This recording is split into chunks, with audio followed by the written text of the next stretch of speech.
Hey everybody, what's going on? Hexlex here with another Master Duel video for you all today. So we've got another deck collection video, as I'm loosely referring to them now.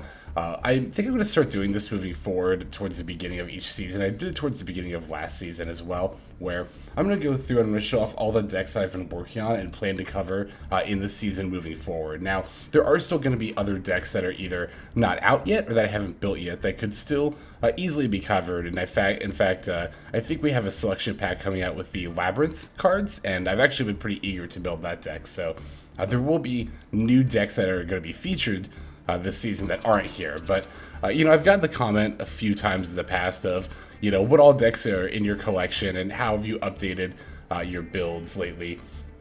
So I like to make videos like this that show off, again, the whole collection, just to kind of address all that in one fell swoop. Plus, I like to give you all a little peek at what I've been working on, what I've been brewing lately. Speaking of peeks at content, feel free to check out in the description below my Patreon page, where you will find more daily Master Duel content that's not featured here on the channel, as well as sneak peeks of upcoming content, and a whole bunch of other perks there. So if you feel like getting some more daily Master Duel content and supporting the channel as well, definitely feel free to check that out. Again, link in the description. But in any case, without further ado, I'm going to start jumping straight into these decks. We've got 15 to cover this season, as opposed to the 10 that I had built and ready for season 11. So definitely been expanding upon the collection a bit and what all decks I'm working into the rotation.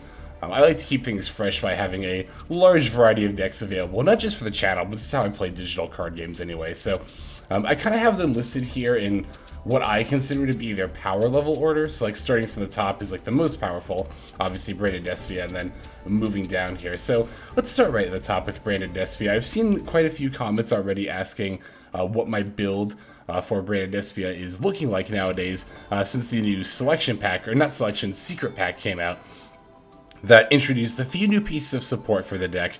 I think 3, maybe 4 new cards. It was Albaz the Ashen, Branded Expulsion, Branded Banishment, I believe, which I did actually consider playing this card, Branded Banishment.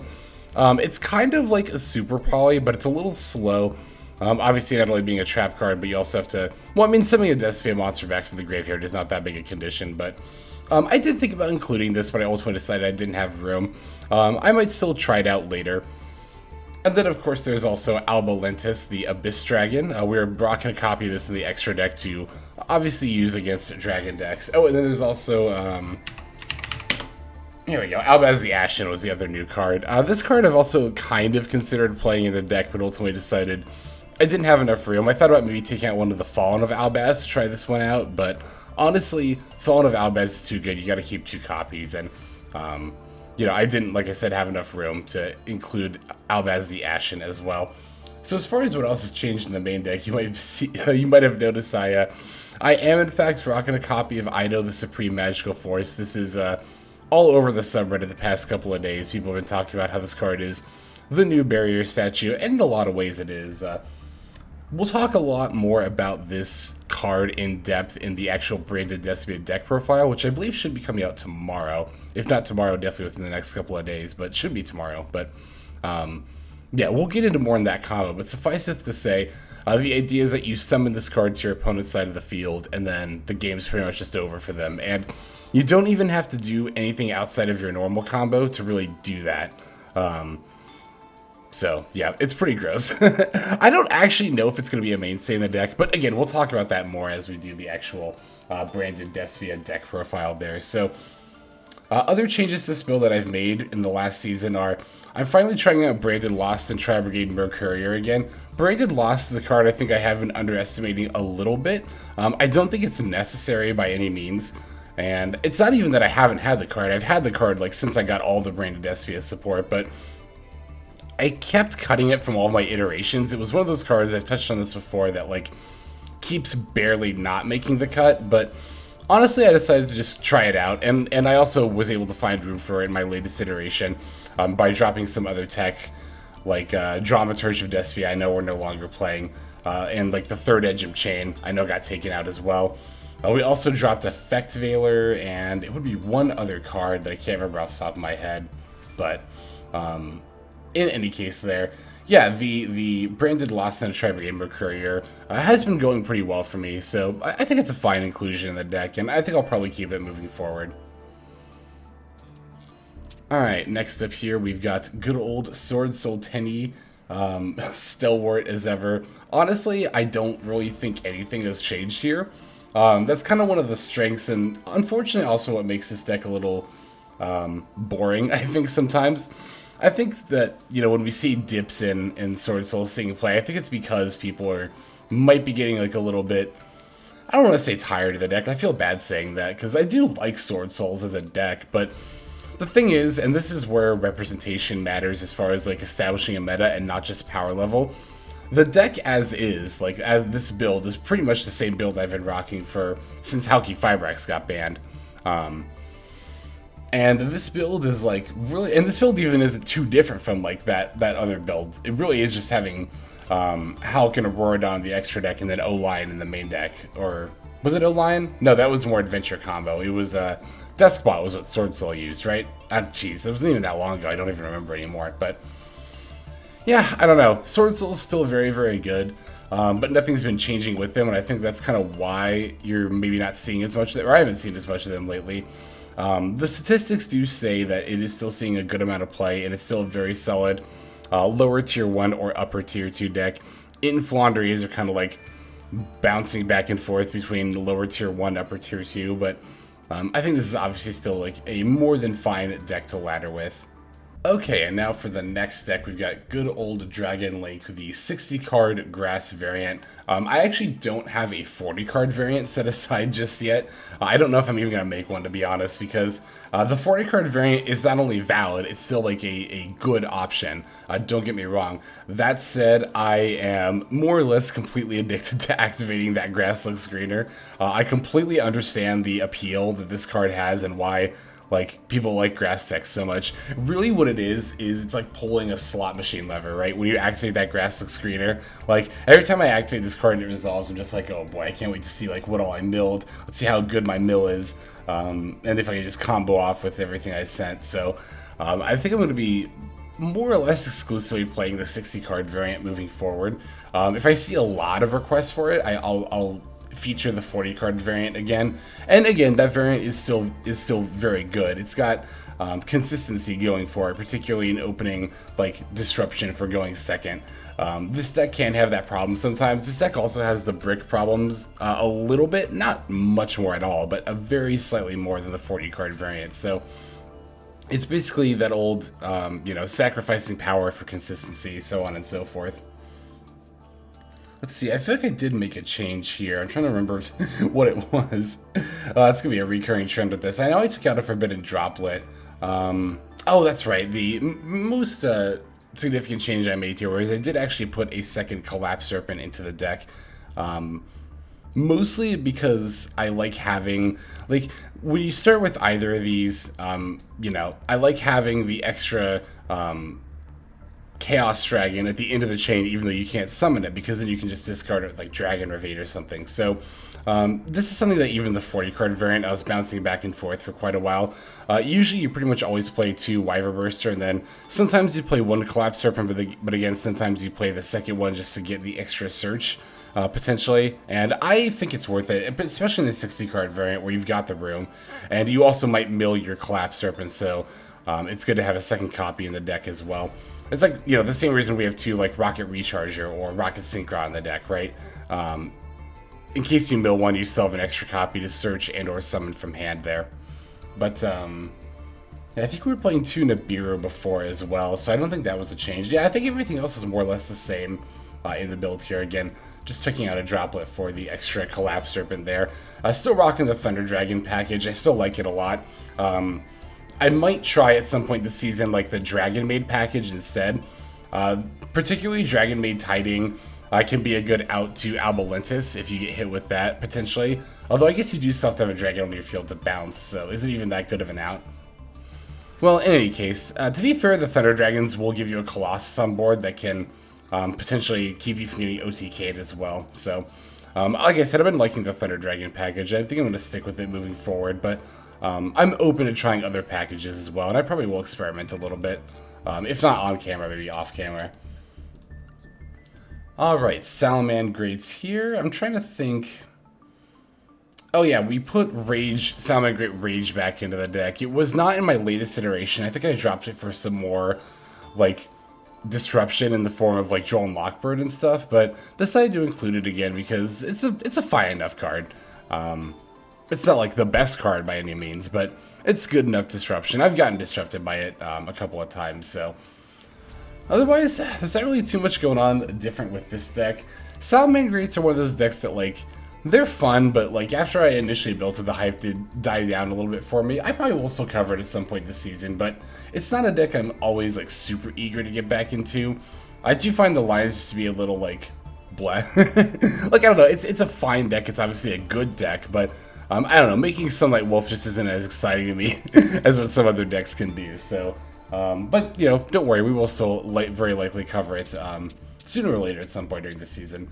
Adventure Phantom Knight is a deck I'm a little more eager to jump into. As we all know, I am a huge fan of this deck, and I think this deck is criminally underrated. I honestly do.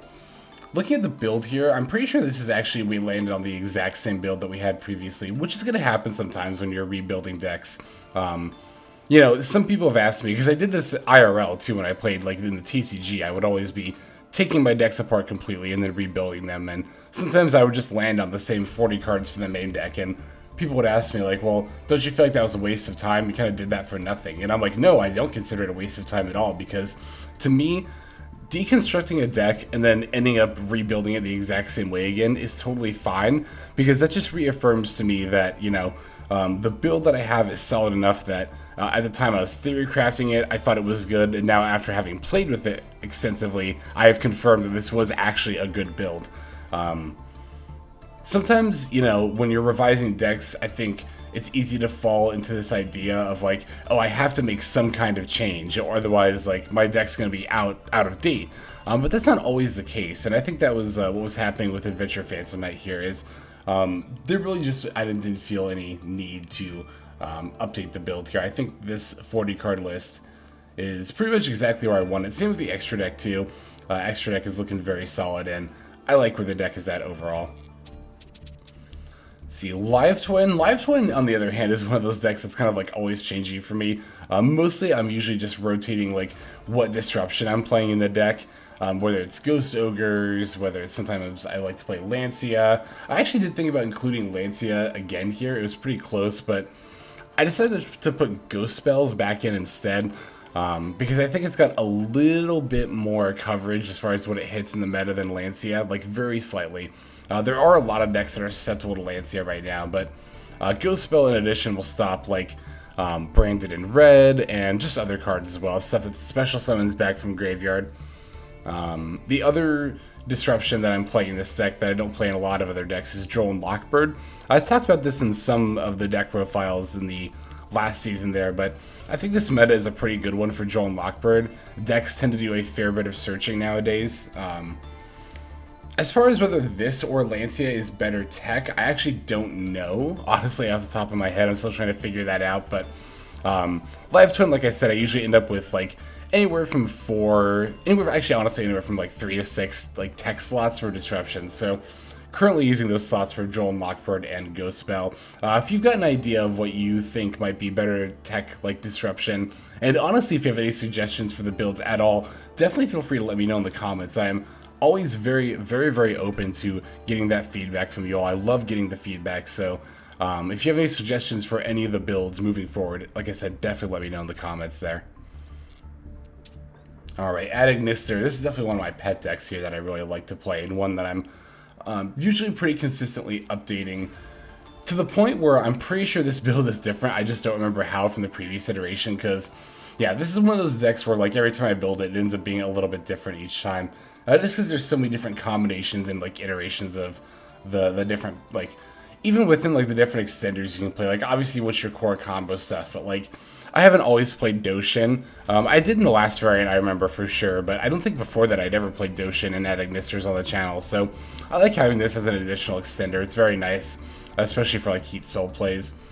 I think in our last build we weren't playing Fighting Spirit at all, but now I've decided to include another copy again. Yeah, because I think in the last iteration, or maybe it was the one before that, sometime relatively recently, we're definitely playing a more disruption, like, heavy build with less extenders like Fighting Spirit and Notion, and then more, like, I think we were playing Joel and Lockbirds in the last variant, but I decided to try out a more, like, combo slash extender focused variant for Ignister this season. I'm only playing 2 Ignister Island. I've only been playing 2 for a while. Like, when I first built this deck, I was like, oh, this card is so important, I gotta play 3 plus Terraforming. But, like, honestly, it's not really necessary. Like, when you play that many copies, you end up opening it, like, too often. And, like, yeah, it's nice to have an extra copy in case your Dark Infant gets disrupted. But, honestly, 2 copies is enough. Like, you'll still open with it a decent amount of time, even only playing 2. So, I think that's fine moving forward. Alright, here we have the 60-card Atemancipator deck. This is a more recent build, so it hasn't changed too much. I did throw in a second Gigantes. I talked about doing that, and I cut out, I think, a Miracle Rupture for it. But, oh, the other major change that we're doing now with this deck is that we're playing the Dragon Buster lock. I wasn't playing it in my first iteration because I thought, well, what if you mill the Buster lock off the grass and you can't do it anymore? But, you know, I think that's honestly fine. Like, sometimes you mill it, sometimes you don't. Like, sometimes you just don't get to Buster Lock. But the times that you do, it's obviously going to be very, very powerful, sticking this on, like, a Boar load for an Omni Negate plus extra deck lock. Pretty easy there. It's kind of what the last iteration, like the quote-unquote regular 40-card Atemancipator is known for. So I decided to just jam it into the 60-card variant. This, like Dragon Link, like any 60-card deck, really, the 40-card, well, I don't know about any, but like most 60-card decks, the 40-card variant is not only just viable, it's also valid as its own variant. But what can I say that I haven't already said? Grass is too much fun, and I just like pulling that slot lever. Alright, let's see here. Brigade Lyricist. I haven't committed to necessarily showing this deck again. I definitely got to get myself like more reacquainted with it, but I think it's still a very solid deck, and I think it's actually been a solid deck this whole time. I guess in thinking about decks that I've been sleeping on, like Adventure Phantom Knight, I wanted to make sure I wasn't sleeping on this deck too, so at the very least, off camera, I'm going to be doing some testing with Brigade Lyricist once again, and if I decide, nah, you know, it's actually strong enough that I want to maybe include it in like the quote-unquote main rotation once again, I'll go ahead and try it out. I think this build is actually extremely similar, if not exactly the same as builds I would have in the past. I don't think I actually had Crossset Designator yet when I built this deck in the past. Or maybe I did. I don't remember when I crafted this card, but yeah, suffice it to say, I think this build is almost exactly card for card, except for maybe like -1 Designator, +1 Tenki, because Tenki was still at 3. Might be pretty much exactly the same as some of my older builds, but we'll test it, we'll see how it is. If you want to see it, definitely let me know in the comments there. Excuse me. Alright, so DDDs. DDDs is definitely, like I said, one of those like newer decks, so I haven't been making as many changes. Actually, looking at the list, I don't think I've made really any changes at all to it, actually. But again, it's like I said, it was one of the more recent decks I've built, so that's why. I did still completely delete the deck and then rebuild it again. I think we just, again, another one of those scenarios where we landed on the same 40 cards there. I have been thinking about Piri Ree's map instead of 1-for-1.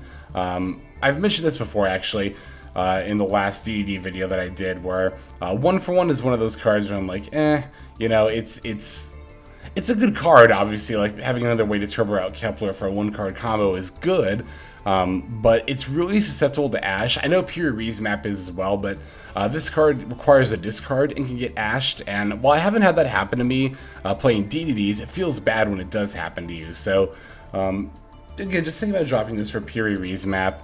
I'm still liking the DDD Oracle King Dark in the extra deck over the Deus Machina X, or not Deus Machina X, the Kali Yuga, that's the one. So, but yeah, the build is otherwise just pretty much the same there.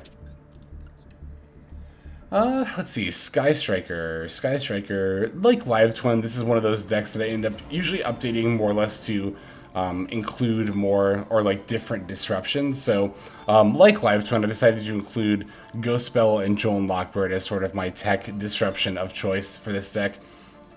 Also decided to throw in a copy of Lightning Storm, which I was not playing before, because I think this iteration, it's funny, I'm actually trying to decide, oh, we actually are playing Ghost Ogres in this build as well, as to Nibiru, because as I was about to say, this build I decided to lean a lot more into going second. I'm not really sure actually, and it kind of seems like most Sky Striker players are not really sure about this either. Like, whether this deck really wants to go first or second, you can really make arguments for either case. I think Sky Striker tends to be better going second, personally, so I've definitely tailored this build to lean more into going second. Now, you could very much build a, an iteration of this deck that was more tailored to going first, and it wouldn't, again, just be valid, it would be good as well. But I think the going second build is probably a little bit stronger, in my opinion. Now, I'm not like the most seasoned Sky Striker player, but just from my experience playing both with and against the deck, it seems like it tends to be stronger going second, so that's what I've decided to lean my build into a little bit more there. Okay, so we just got a few more left here. Branded Tri-Brigade. I thought about going back to Tri-Brigade Zodiac, actually, and I might still try that in addition to Branded Tri-Brigade, but I like to see Tri-Brigade in at least once per season if I can, so this iteration here is, I'm pretty sure, actually just still the same, more or less, card for card that we were running before. I don't think we were playing Droplets before, actually. I think we were playing just like 3 Imperm, 2 Valor before. I took out one of each to include 2 Droplet because not only is Droplet was already a good card in the format, but especially now moving forward with that that branded combo that puts Ido on your board, it's important to have outs to Ido if possible. And Forbidden Droplet is one of the best outs to Ido that you can include in your deck, because again, it's already good against the current format. Like, it's already really good against the current format, but yeah, you can activate this, tribute your Ido, and then you'll be able to summon monsters again. So it's an easy tech to include against that. Not that, I actually don't know yet how widespread or rampant that summoning Ido to your opponent's board is going to be, but I guess we'll see moving forward. Adventure Zodiac here. I decided to throw this build in because I haven't played this deck actually in quite some time, just like a pure Zodiac build.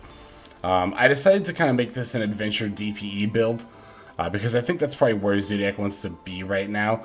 Ideally, I would have the Link 3 with 4,000 attack that's unaffected by things except Xyz monsters. Like, that would ideally be in the extra deck, but I didn't want to craft it just for this deck because this would be the only deck I would play it in. I don't plan on playing New Bronze pretty much ever, so I wouldn't use it in that.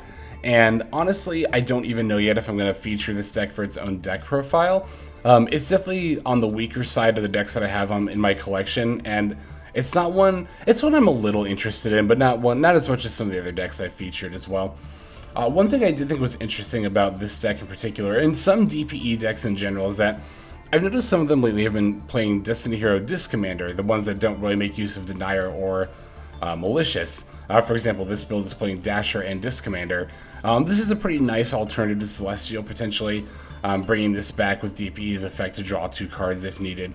Like, for example, if you're a DPE, if you activate the effect but then it gets banished from the graveyard later, you could just bring this back instead and then draw a couple of cards. So I'll try it out. I'll play a couple of games with it. I'll see if it's something I want to feature on the channel, and then yeah, if it is, just if it's something you want to see, rather. As always, ever, definitely feel free to let me know in the comments there. Couple more decks here. Adventure Prank Kids I tested a little bit last season and was fairly impressed with how well they seem to perform. The one Meow Meow Mood does still really hurt, and is a lot of what is holding this deck back, but I think this deck is definitely underrepresented. I think with enough play, this deck could probably even be lower tier 3, if not upper rogue. It's definitely upper rogue. Like, there's no way this deck isn't rogue. But again, I do think it's one of those decks that is just being underrepresented. This build, I'm pretty sure, is the same as the previous iteration, so I won't dwell on it too much. We have one more deck to cover, which is actually the one we just covered yesterday, so no real changes here. That's going to be Phantom Knight Burning Abyss, the 60-card Grass variant. So yeah, like I said, I just covered this deck yesterday, so no changes here, but I really like this variant. It's a lot of fun. The only thing that really sucks, well, there's a couple of things that kind of suck about it, that you can't play the Adventure or DPE engine just because you'll probably mill the stuff you need to make those cards. Not being able to play Imperm in a 60-card deck is actually not super great either, because you definitely have much fewer opportunities to just draw Disruption in general, so you're like relying solely on your effect failures.